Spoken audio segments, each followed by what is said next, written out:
आलीशान कोठी, नौकर चाकर, अपार संपत्ति, बड़ी कंपनी की मालकिन, सब कुछ तो था सलोनी के पास। यथा नाम तथा काम, मिट्टी को हाथ लगाती तो सोना बन जाता। बस कमी थी तो एक साथी की। एकाकीपन उसे कसक देने लग गया था। अपने माँ बाप की इकलौती संतान होने के बावजूद सलोनी को वसीयत में तो ज़्यादा संपत्ति नहीं मिली थी, लेकिन इंजीनियरिंग की पढ़ाई करके कब वह नौकरी करते करते एक बड़ी कंपनी की मालकिन बन गई, पता ही नहीं चला। उसके कुशल हाथ और प्रबल बौद्धिक बल उसे सीढ़ी दर सीढ़ी ऊंचा उठाता जा रहा था। बस शारीरिक सौंदर्य से ईश्वर ने पूर्णतः वंचित ही रखा था उसे।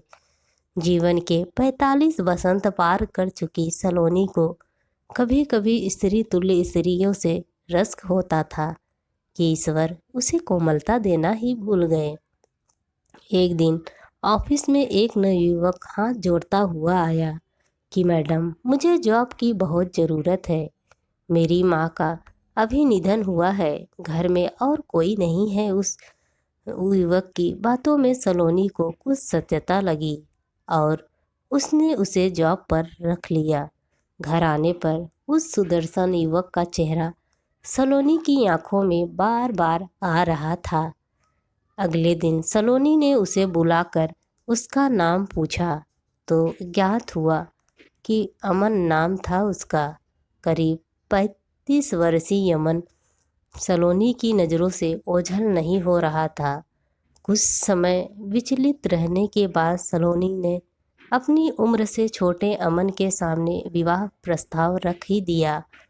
मौजूदा हालात को देखते हुए अमन ने भी विवाह के लिए रजामंदी दे दी। सलोनी के तो मानो शुष्क के जीवन में सुरमय बहार आ गई हो। विवाह उपरांत सलोनी ने बरसों से दबी अपनी इच्छाओं को साकार करने के लिए बाहर जाने का प्रोग्राम बनाया। अमन भी जीवन के अभाव से लड़ते लड़ते मानो सुख के सागर में आ गया हो। सलोनी ने अपनी कुरूप काया को बाजार के महंगे से महंगे सौंदर्य प्रसाधनों का से सजाना शुरू कर दिया। 6 महीने कब गुजर गए पता ही नहीं चला। एक दिन रविवार को अमन अपनी बालकनी में बैठा तो उसकी नज़र सामने एक युवती पर गई जो धूप में अलमस्त बैठकर केस सुखा रही थी। उसका अप्रतिम सौंदर्य और युवावस्था अमन को बेचैन कर गई। सलोनी की पौगंडावस्था उसे अब कुछ विमुख करने लगी थी। एक दिन सलोनी को कंपनी के काम से बाहर जाना पड़ा। अचानक दरवाजे की घंटी बजी तो सामने उस सुंदर चेहरे को देखकर अमन हतप्रस्त सा हो गया। निशा नाम है मेरा, मुझे दही लेना था आपके यहाँ से। अमन निशा को एकटक देखता रहा, फिर अचानक उसकी तंद्रा टूटी और उसने दही दिया।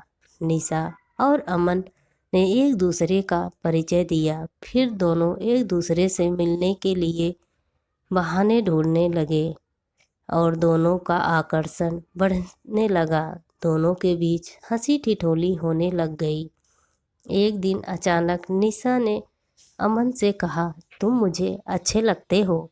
अमन ने निशा से कहा, मैं विवाहित हूँ, लेकिन उसके अंदर का कमज़ोर पुरुष उसे निशा की ओर आकर्षित करने लगा। अमन और निशा दोनों अक्सर मिलने लग गए। एक दिन सलोनी कंपनी के काम से बाहर गई थी। निशा मौका देखकर अमन के पास आ गई।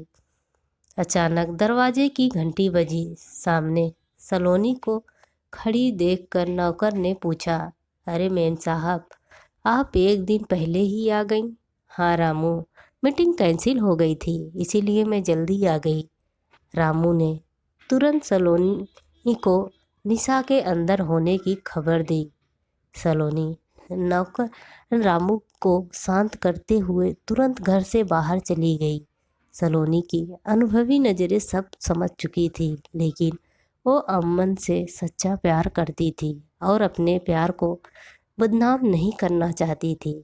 अगले दिन सलोनी नियमित समय पर घर आई और उसने अमन के सामने ऐसा व्यवहार किया कि जैसे उसे कुछ पता ही नहीं है।